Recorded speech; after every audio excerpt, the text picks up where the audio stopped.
we have people that are going on methadone to get off heroin. Okay, A drug to get over a drug. hold on, we're missing the boat here before we go too far. When you get on methadone, hypothetically, we're just going to use methadone. People go, well, it's to get you off drugs. No, it is not. That's not even what it's called. It's not called get me off the drugs treatment. It's called replacement therapy. It's a drug a drug. Yes, you take, and so that we can manage and control that. And it's like, you got people, and that's harm reduction, they call it. And I don't think there's anything wrong with harm reduction.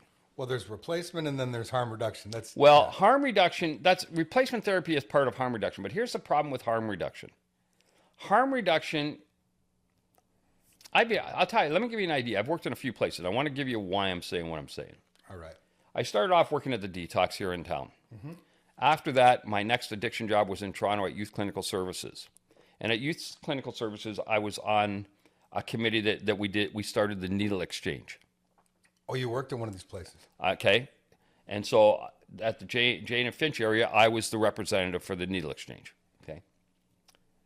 The needle exchange started off this.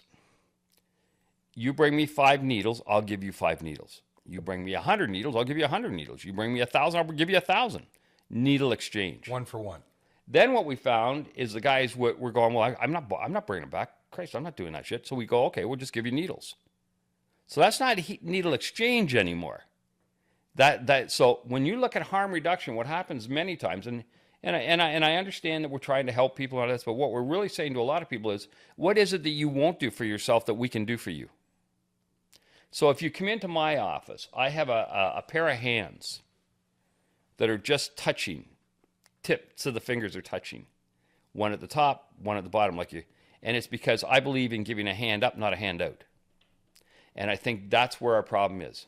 We're trying to love people back to recovery rather than being honest about the disease. I can't agree with you more, Bob. What I'm seeing on a daily basis now in our city, but also I think you could say this for just about any city in North America right now, is like I said, we had this prohibition idea. That did not work. That didn't work. Then we had the war on drugs. That did not work.